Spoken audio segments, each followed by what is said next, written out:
Bismillahirrahmanirrahim. Assalamualaikum warahmatullahi wabarakatuh. Waalaikumsalam warahmatullahi wabarakatuh. Alhamdulillah, hari ini kita kembali belajar pendidikan agama Islam dan budi pekerti. Materi masih yang kemarin, yaitu materi dakwah, khutbah, dan tabligh. Sebagaimana yang telah disampaikan dan dijelaskan hari sebelumnya, hari ini kita akan melihat tugas-tugas kalian terkait video yang sudah dikerjakan dan sudah dikirimkan kepada saya, ya, tentang materi ini. Tapi sebelumnya mari kita awali dengan membaca basmalah bersama-sama. Bismillahirrahmanirrahim. Selanjutnya saya mau absen dulu. Yang tidak masuk siapa? Rizky, kenapa? Rizky kenapa? Izin. Terus? Raihan Hanafi. Kenapa? Kenapa Hafiz? Oh, dispen main bola. Bupati Cup ya? Oke. Apa lagi? Izgar sama Azga. Oke. Karena Izar Azga panitia Muludan ya? Oke. Berarti 4 orang yang siapa? Pariwira. OSIS. Oke. Persiapan besok. Oke. Berarti yang hadir berapa di kelas ini? 29 yang ya, oke, 29 ya. Sehat semua? Alhamdulillah, luar biasa. Allahu Akbar. Harus tepuk tangan. Berarti tenaganya untuk belajar masih luar biasa. Oke. Lihat.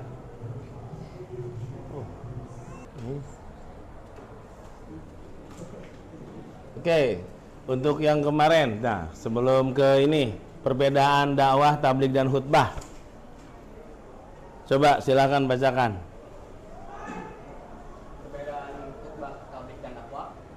Dilaksanakan pada waktu tertentu, ada syarat dan rukun, ada mimbar khusus untuk melaksanakannya, waktunya terbatas, dilakukan oleh seorang yang memiliki kemampuan berorasi dan memiliki pengetahuan yang cukup.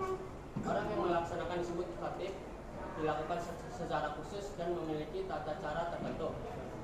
Tabligh dapat dilakukan kapan saja, tidak ada syarat dan rukun. Ada yang menggunakan mimbar dan ada yang tidak, tergantung tempat pelaksanaannya. Ada yang tidak terbatas dan ada yang dibatasi waktunya. Bisa dilakukan oleh siapa saja yang memiliki kemampuan untuk berorasi dan pengetahuan agama.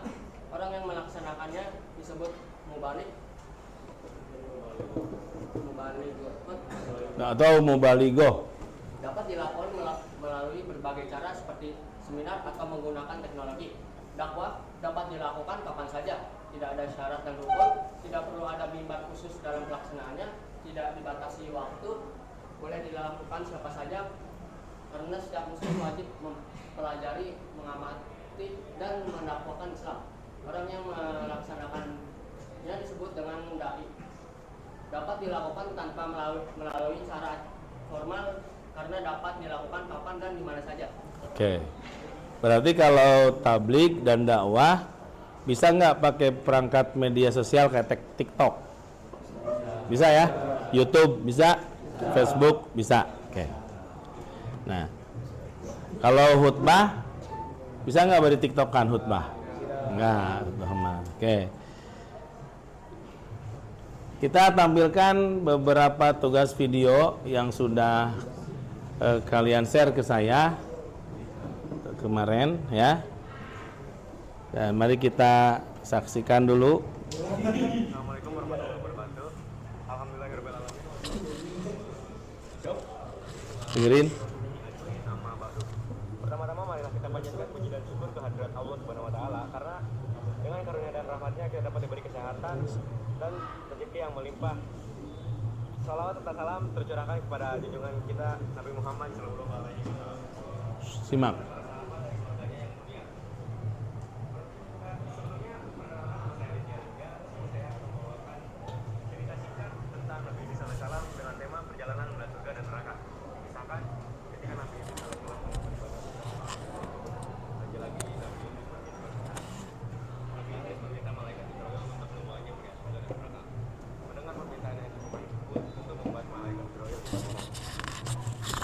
Israel, bisakah engkau membawaku melihat surga dan neraka? Tanya Nabi Idris. Wahai Nabi Allah, mengapa engkau menginginkan hal tersebut? Bahkan para malaikat pun takut melihat neraka, jawab malaikat Israel. Lalu Nabi Idris pun menjawab lagi. Jujur saja, aku takut sekali dengan azab Allah tersebut. Semoga iman dan takwaku kian bertambah setelah melihat neraka. Malaikat Israel pun lalu meminta izin kepada Allah dan Allah langsung mengizinkannya. Pertama-tama, malaikat Israel membawa Nabi Idris alaihissalam melihat neraka. Saat hampir tiba di lokasi, Nabi Idris pun langsung pingsan. Rupa-rupanya ia tidak sanggup melihat kengerian-kengerian yang ada di neraka. Malaikat-malaikat penjaga yang sangat garang, berwajah seram, dan juga banyak siksaan-siksaan lainnya. Setelah itu, malaikat Israel membawa Nabi Idris alaihissalam untuk pergi melihat surga. Lagi-lagi, Nabi Idris alaihissalam pingsan. Tetapi, ia pingsan bukan karena kengerian-kengerian yang ada di neraka, melainkan ia takjub dengan indahnya surga. Sungai mengalir, pohon-pohon yang indah, dan masih banyak lagi. Sekian ceramah yang dapat saya sampaikan. Mohon maaf bila ada salah kata, selebihnya tidak tahu. Assalamualaikum warahmatullahi wabarakatuh. Waalaikumsalam. Tepuk tangan untuk Aditya Lingga ya. Coba sekarang berdiri dulu. Berdiri dulu sebelum ke materi yang lain.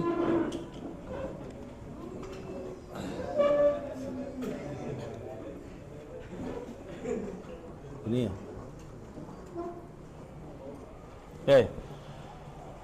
Kalian tahu lagu Topi Saya Bundar? Tahu? Topi saya bundar. Bundarnya ganti. Jadi Oke? Lihat, gerak tapi ya. Kalau ketika topi saya Oke? Nya ke kanan dulu. Oke? Bundar topi saya salah ente. Bundar topi saya berarti topi saya. Oke? Kalau tidak bukan topi saya. Langsung kalian Oke, siap? Oke. Biasa ya. 1, 2, 3. Topi saya.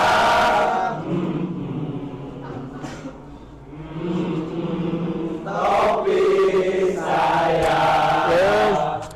Kalau tidak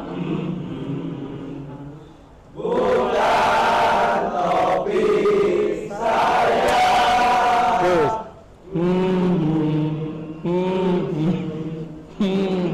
La la la. La la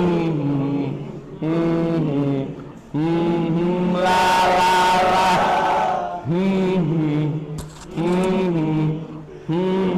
La la la. Topi saya. Ya, duduk tangan.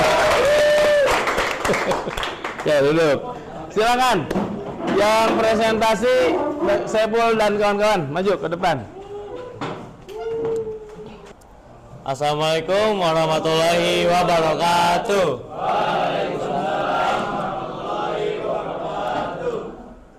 Sebelumnya perkenalkan, nama saya Saiful Anwar dan teman saya.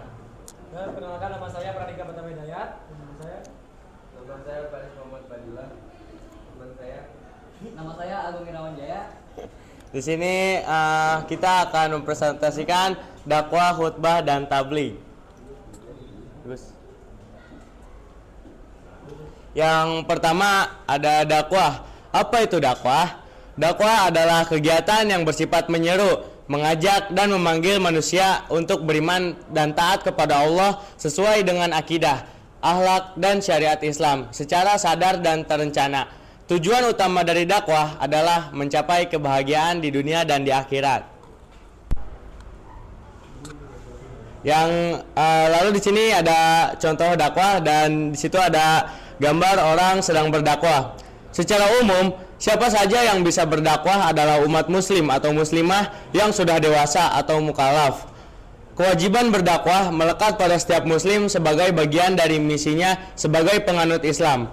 Namun, ada beberapa syarat yang harus dipenuhi oleh seorang dai atau pendakwah, yaitu Islam, baligh, berakal, menguasai ajaran agama Islam. Selain itu, seorang pendakwah yang ideal juga harus memiliki sifat-sifat berikut. Yang pertama, amanah, sabar, teguh dan konsisten, berbuat baik, menghormati perbedaan, bersikap santun, menjadi teladan, menjalin hubungan yang baik, dan bersyukur. Dakwah bisa dilakukan dengan berbagai metode, seperti melalui lisan atau tulisan, dan dakwah dengan perbuatan. Dakwah juga bisa dilakukan di mana saja, tidak hanya di atas mimbar, di masjid, atau di pondok pesantren. Dan ini ada hadis tentang dakwah yang akan dibacakan oleh teman saya.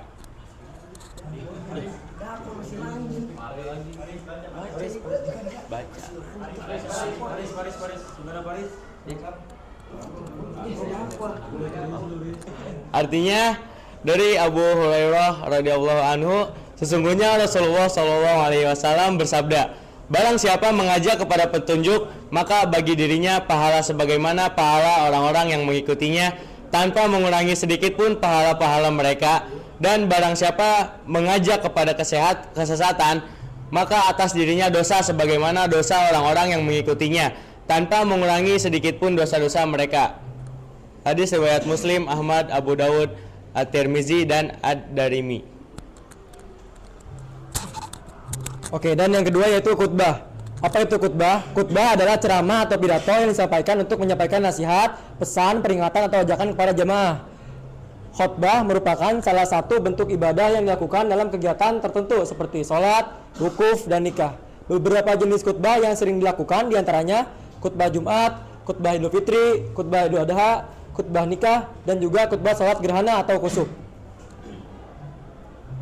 Nah, di sini ada contoh khutbah. Khutbah Jumat merupakan khutbah yang dilakukan secara rutin setiap minggu. Khutbah Jumat memiliki rukun yang harus dipenuhi agar ibadahnya sah dan sesuai dengan aturan. Orang yang menyampaikan khutbah disebut khatib. Untuk menjadi khatib, seseorang harus memenuhi beberapa ketentuan. Di antaranya yang pertama yaitu Islam, yang kedua baligh, ketiga berakal sehat, mengetahui syarat rukun dan sunnah khutbah, suci dari hadas dan najis, suaranya jelas dan dapat dipahami jamaah dan juga tidak tercela dalam masyarakat.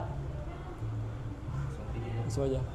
Dan sini ada hadis khutbah yang artinya dari Ibnu Abbas berkata, Rasulullah bersabda, siapa yang berbicara pada hari Jumat saat imam sedang berkhutbah, maka ia seperti keledai yang memukul kitab, dan orang yang berkata kepadanya, diamlah, maka tidak ada sholat Jumat baginya, sia-sia. Hadis riwayat Ahmad. Apa itu tablik? Tablik adalah kegiatan menyampaikan ajaran kepada Islam orang lain dengan tujuan agar ajaran tersebut dipahami, diimani, dan dijadikan pedoman hidup. Tablik merupakan salah satu sifat wajib Rasulullah SAW. Di sini ada contoh tablik. Tablik merupakan bagian dari dakwah. Namun dakwah tidak hanya terbatas pada tablik saja. Cakupan dakwah lebih luas, termasuk tablik dan khutbah. Pelaku tablik disebut mubalik. Dalam praktiknya, mubalik mengutamakan pembahasan mengenai ibadah seperti sholat berjamaah dan tilawah. Di sini ada dalil tablik yang artinya, wahai Rasul, sampaikanlah apa yang diturunkan Tuhanmu kepadamu. Jika tidak engkau lakukan apa yang diperintahkan itu, berarti engkau tidak menyampaikan amanatnya, dan Allah memelihara engkau dari gangguan manusia. Sungguh Allah tidak memberi petunjuk kepada orang-orang kafir. Quran Surat Al-Maidah ayat 67. Sekian, terima kasih. Oke, silakan duduk. Ya, terima kasih. Ada yang mau bertanya? Oke, terima kasih untuk kelompok yang telah mempresentasikan tentang materi dakwah, ya. Dan berarti Kalian semua sudah melaksanakan tugas yang telah diberikan sehari sebelumnya terkait materi ini, tugas video dan tugas presentasi ya PPT. Tepuk tangan untuk kita semua. Alhamdulillah, materi dakwah, khutbah dan tabligh sudah tersampaikan dengan baik, mudah-mudahan bermanfaat. Silahkan barangkali ada yang mau menyampaikan refleksi pada kegiatan pembelajaran hari ini. Mangga dimulai dari mana nih? Cynthia, ya. Baik, saya akan merefleksi pelajaran hari ini. Yang pertama tuh dari video ya. Saya membuat salah satu video dari 25 nabi, itu sangat menyenangkan dan kita dapat mengambil pembelajaran yang berada pada kisah-kisah nabi. Terus juga dari dakwah, tabligh dan khutbah juga kita dapat mempelajari pelajaran yang sebelumnya kita nggak tahu, bahkan sekarang kita tahu karena kita mempelajari materi tersebut dan lebih paham, lebih mendalam tentang materi ini. Terima kasih. Alhamdulillah, terima kasih untuk hari ini. Semoga kita semua diberikan keberkahan dan kesehatan oleh Allah. Dan ilmu yang bermanfaat. Ya. Sebab ketika kita memiliki ilmu, kata Gusti Allah, yarfa'illahu alladzina amanu minkum walladzina utul ilma darajat. Akan ditinggikan orang yang derajatnya orang yang beriman dan berilmu melebihi orang-orang yang lain, melebihi orang-orang yang tidak berilmu. Terus kata Rasulullah, kun aliman au muta'aliman au mustami'an au muhibban wala takun khamisan fatahlik. Kun aliman, jadilah kalian orang yang berilmu, au muta'aliman atau yang sedang mempelajari ilmu, au mustami'an atau yang sedang mendengarkan ilmu, au muhibban atau yang sedang mencintai ilmu, wala takun khamisan, dan jangan kalian menjadi orang yang kelima, fatahlik, maka engkau akan rusak. Kalau kalian bertanya yang kelima itu siapa? Pak, yang kelima siapa? Yang kelima itu berilmu tidak, belajar tidak, mendengarkan tidak, mencintai pun tidak. Itu akan rusak. Terus satu lagi saya sampaikan sebagai motivasi hari ini. Man aroda dunya fa'alaihi bil ilmi. Barang siapa yang menginginkan dunia, raih dengan ilmu. Wa man arodal akhirah fa'alaihi bil ilmi. Barang siapa yang menginginkan akhirat, raih pula dengan ilmu. Wa man arodahuma fa'alaihi bil ilmi. Apabila ingin keduanya, dunia dan akhirat, ingin dicapai, raih pula dengan ilmu. Berarti memiliki ilmu itu sesuatu yang sangat membahagiakan bagi kita dunia dan akhirat. Sebab tujuan hidup kita apa? Bahagia. Ada di doa setiap saat yang kita bacakan apa, atau setelah kita berjamaah imam berdoa kan? Tujuan hidup kita ada di doa terakhir tuh. Rabbana atina fid dunya hasanah wa fil akhirati hasanah wa qina azabannar.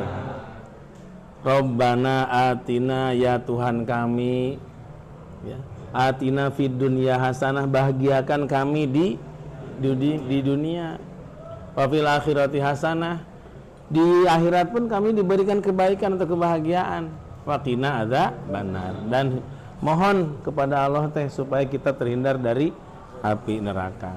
Terima kasih perhatiannya. Mari kita tutup dengan hamdalah. Alhamdulillahirabbil alamin. Wallahul muwaffiq ila aqwamit thoriq. Wassalamualaikum warahmatullahi wabarakatuh.